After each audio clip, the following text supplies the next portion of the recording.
بسم اللہ الرحمن الرحیم۔ دیکھیں، اصل میں احناف کے ہاں امام ابو حنیفہ رحمہ اللہ کے ہاں کوئی بھی مسئلہ جو بیان کیا جاتا ہے اس مسئلے کے لیے قرآن و حدیث کی تمام نصوص میں غور کیا جاتا ہے۔ نہ صرف قرآن کریم کو دیکھا جاتا ہے بلکہ حدیث رسول کو بھی دیکھا جاتا ہے، اور پھر یہ بات ایک طے شدہ بات ہے کہ اللہ کے نبی کے کلام میں، حضور صلی اللہ علیہ وسلم کے حدیث مبارکہ میں اور قرآن کریم میں حقیقتاً تضاد نہیں ہو سکتا۔ تو اگر کہیں کوئی ایسی تضاد والی صورت نظر آتی ہے تو اس تضاد کو رفع کرنے کے لیے جو تطبیق کی صورتیں ہیں ان پہ بھی غور کیا جاتا ہے۔ پھر بعض اوقات احادیث کی مختلف روایات کے اندر جو اختلاف پیدا ہو رہا ہے، ایک ہی مسئلے کے بارے میں دو مختلف قسم کی حدیثیں آ رہی ہیں، تو اس میں بھی احناف کے یہ غور کیا جاتا ہے کہ اس حدیث کی روایت کرنے والے صحابہ کرام رضوان اللہ علیہ مجمعین میں سے کون سے صحابہ تھے۔ اگر آپ غور کریں تو صحابہ کرام رضوان اللہ علیہ مجمعین کے اندر بھی دو طرح کے صحابہ تھے۔ ایک وہ صحابہ جن کو آپ محدثین صحابہ کہہ سکتے ہیں، یعنی جن کے پیش نظر جو ہے وہ بنیادی طور پر یہ مقصد تھا کہ وہ حضور صلی اللہ علیہ وسلم کی حدیثوں کو یاد کریں اور ان حدیثوں کو من وعن آگے نقل کر دیں۔ اس طبقے کے اندر آپ صحابہ کرام میں حضرت ابو ہریرہ رضی اللہ عنہ قابل فہرست مطلب سر فہرست ہیں، کہ حضرت ابو ہریرہ رضی اللہ عنہ بھی بنیادی طور پر اسی ذوق کے حامل تھے کہ آپ حدیث رسول کو بعینہ ہی اس کے الفاظوں کے ساتھ یاد رکھتے تھے، اور پھر آپ کی کوشش ہوتی تھی کہ من وعن ان الفاظوں کو آگے لوگوں تک بیان کر دیا جائے۔ اور صحابہ کرام میں ایک دوسرا طبقہ تھا کہ جو حدیث رسول میں غور کرتا تھا، اور غور کرنے کے بعد یہ بھی دیکھتا تھا کہ آیا حدیث کا جو ہم مصداق سمجھ رہے ہیں وہ مصداق درست ہے یا نہیں ہے۔ مثلا علامہ سیوطی رحمہ اللہ نے ایک ایسا رسالہ بھی لکھا تھا جس رسالے کا نام تھا عین الاصابہ فی ما استدرکتہ عائشہ علی الصحابہ، یعنی اس میں حضرت امام سیوطی رحمہ اللہ نے وہ واقعات جمع فرمائے تھے کہ جن میں حضرت عائشہ رضی اللہ عنہا نے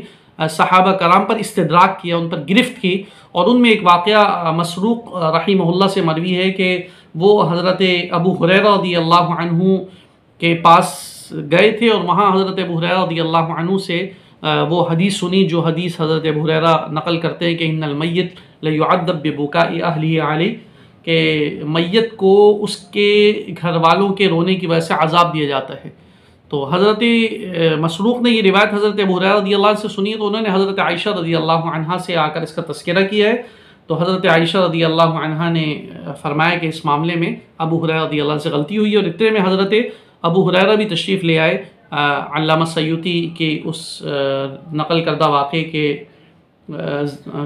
کو دیکھا جائے تو اس میں اسی بات کا ذکر ملتا ہے۔ تو حضرت عائشہ نے ان سے بھی سوال کیا کہ ابو ہریرہ آپ لوگوں کو یہ کیا مسئلہ بتا رہے ہیں؟ انہوں نے کہا میں نے حضور صلی اللہ علیہ وسلم سے ایسی روایت سنی ہے۔ تو حضرت عائشہ رضی اللہ عنہ نے وضاحت کی کہ بات یہ ہے کہ حضور صلی اللہ علیہ وسلم کے پاس سے ایک یہودیہ کا جنازہ گزرا تھا، تو آپ صلی اللہ علیہ وسلم نے اس جنازے سے متعلق کہا تھا کہ اس جنازے کو عذاب دیا جا رہا ہے اور اس کے گھر والے اس پر رو رہے ہیں۔ اور پھر حضرت عائشہ رضی اللہ عنہا نے استدلال کرتے ہوئے یہ بھی کہا کہ کیا آپ کے لیے قرآن کافی نہیں ہے؟ کہ قرآن کہتا ہے کہ اللہ تزر وازرۃ وزر اخری، کہ کوئی بھی شخص دوسرے شخص کا بوجھ نہیں اٹھاتا، تو ایسا کیسے ہو سکتا ہے کہ روئے گھر والے اور اس کی وجہ سے عذاب دیا جائے میت کو؟ ہاں، محدثین میں سے بعض نے یہ لکھا ہے کہ یہ اس صورت کے اندر ہو سکتا ہے بعینہ کہ گھر والوں کے رونے کی وجہ سے میت کو بھی عذاب دیا جائے، کہ جب وہ میت باقاعدہ طور پر حرام نوحہ کرنے کی وصیت کر گئی ہو تو اس کی اس وصیت کے اوپر عمل کرتے ہوئے اگر گھر والے ایسا عمل کریں گے تو اس کی وجہ سے میت کو بھی ظاہری طور پر عذاب ملے گا، کیونکہ جو بھی اسلام میں سنہ سیئہ جاری کرتا ہے تو اس پر عمل کرنے والوں کی بدعملی کا عذاب اس سنت جاری کرنے والے کو بھی دیا جاتا ہے۔ لیکن بہرحال احادیث صحابہ کرام رضوان اللہ مجمعین کے طبقے میں یہ ایک دوسرا طبقہ تھا کہ جو دوسرا طبقہ جو ہے وہ اس بات کو بھی دیکھا کرتا تھا کہ حدیث رسول کے اوپر غور و فکر بھی کیا کرتا تھا، اور ان کے پیش نظر یہ بھی تھا کہ احادیث میں غور و خوض کیا جائے۔ ایک اور واقعہ جو بڑا مشہور واقعہ حضرت ابو ہریرہ رضی اللہ عنہ سے روایت ہے، وضو مما مست النار والا مسئلہ، کہ جس چیز کو آگ چھو لے اس سے وضو کرنے کا مسئلہ۔ حضرت ابو ہریرہ رضی اللہ عنہ یہ روایت بیان کرتے تھے کہ اللہ کے نبی نے فرمایا کہ مما مست النار، جس چیز کو آگ چھو لے اس کو جب تم استعمال کرو تو اس سے وضو کرو۔ تو حضرت عبداللہ ابن عباس رضی اللہ عنہما ایک مرتبہ حضرت ابو ہریرہ رضی اللہ عنہ کے پاس آئے اور کہا انا اتوضأ من الحمیم، کہ اگر ہم گرم پانی سے وضو کر رہے ہیں، گرم پانی ہم نے استعمال کیا ہے یا گرم پانی ہم پی رہے ہیں، تو کیا اس کے بعد بھی وضو کیا جائے، کیونکہ وہ بھی مست نار ہے؟ تو حضرت ابو ہریرہ رضی اللہ عنہ نے حضرت عبداللہ ابن عباس کو کہا کہ بیٹا جب تمہارے سامنے حدیثیں آئیں تو اس کے لیے مثالیں مت بیان کیا کرو. لیکن اگر ہم ان تمام واقعات کو دیکھیں تو نظر آتا ہے کہ صحابہ کرام رضوان اللہ علیہم اجمعین کے اندر دو طبقے تھے.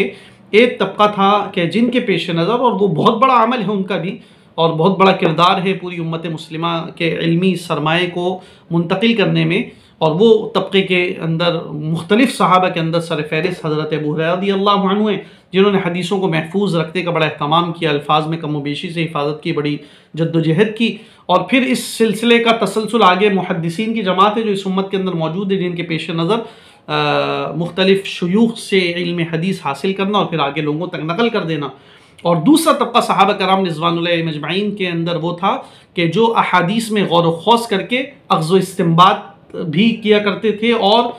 اس حدیث کے مفہوم کو سمجھنے کے لیے اس کو قرآن پر بھی پیش کرتے تھے تاکہ صحیح مفہوم اخذ کیا جا سکے. جیسے اس کے لیے میں نے مثال دی حضرت عائشہ صدیقہ رضی اللہ عنہا کی اور حضرت عبداللہ ابن عباس رضی اللہ عنہما کی. تو اسی طرح پھر یہ فقہا کی جماعت ہے جو اس امت کے اندر آگے چلی ہے، جن کے پیش نظر تھا کہ حدیث رسول کو قرآن کریم سے ثابت شدہ یا احادیث سے ثابت شدہ جو مختلف اصول ہیں ان اصولوں کے اوپر رکھا جائے، اور پھر ان اصولوں پر رکھنے کے بعد دیکھا جائے کہ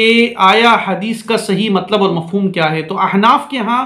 مسائل احادیث سے اخذ کرنے کے اندر یہ جو عرض علی القرآن ہے یا علی الحدیث ہے، یعنی قرآن اور حدیث پر اس نص کو پیش کرنا اور اس کے مفہوم کو متعین کرنا، یہ بھی بہت بڑا اصول ہے. اور اسی اصول کی وجہ سے بعض اوقات ظاہری طور پر نظر آتا ہے کہ امام ابو حنیفہ رحمہ اللہ جو ہیں وہ کسی مسئلے کے اندر جو ہیں ان کی جو قول مروی ہے وہ قول بظاہر نظر آتا ہے کہ شاید وہ حدیث پر عمل نہیں ہے، لیکن اگر حدیثوں کے ذخیرے کے وسیع تناظر میں دیکھا جائے تو در حقیقت وہ تطبیقی پہلو کو نکالنے کے بعد اس پر عمل کیا جاتا ہے. تو اس لیے جو ہے وہ احناف کے ہاں حدیث سے مسئلے کا اخذ اور استنباط کرنے کے اندر یہ تمام چیزیں پیش نظر رکھی جاتی ہیں. اور اسی لیے میں نے جو بتایا کہ اونٹوں کے پیشاب سے متعلق جو حدیث ہے اس کے اندر بھی اسی اصول کی وجہ سے اور یہ ساری وسیع تناظر میں دیکھنے کی وجہ سے امام ابو حنیفہ رحمہ اللہ کے نزدیک مسئلہ یہ ہے کہ اونٹ کا پیشاب جو ہے وہ بھی ناپاک ہے دیگر تمام مویشیوں کے پیشاب کی طرح. اللہ تعالی ہم سب کو سمجھنے کی توفیق نصیب فرمائے.